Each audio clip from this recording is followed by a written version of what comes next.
చాలామందికి వాళ్ళ మీద సరి అయిన అవగాహన ఉండదు.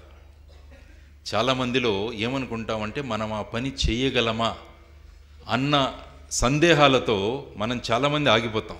ఏదో ఒకటి చెయ్యాలనుకుంటాం, కానీ అక్కడి వరకు వెళ్ళేంత వరకు మనలో ఒక రకమైన పిరికితనం మనల్ని వెనక్కి లాగేస్తుంటుంది.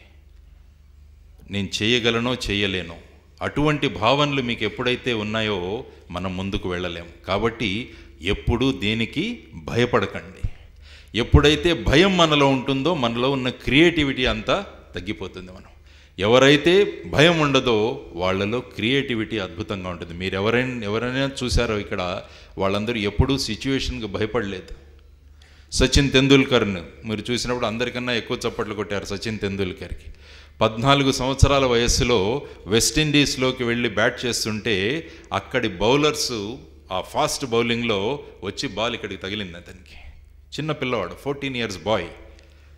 ఎదురుగా సిద్ధు బ్యాట్ చేస్తున్నాడు, నవజోత్ సింగ్ సిద్ధు అతనితో పాటు ఓపెనింగ్లో. వెళ్ళి చెప్పాడు, ఇంత నీకు గాయమైంది, నువ్వు వెళ్ళి డ్రెస్సింగ్ రూమ్లో రెస్ట్ తీసుకో.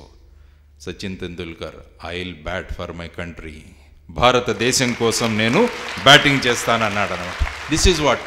ఆ సిచ్యువేషన్లో భయపడిపోయి నాకు ఇలా రక్తం వచ్చేస్తుంది ఈ విధంగా భయపడిపోయి సచిన్ తెందూల్కర్ కనుక వెళ్ళిపోయి ఉంటే ఈరోజు ఈ స్క్రీన్ మీద చూసేవాళ్ళం కాదనమాట.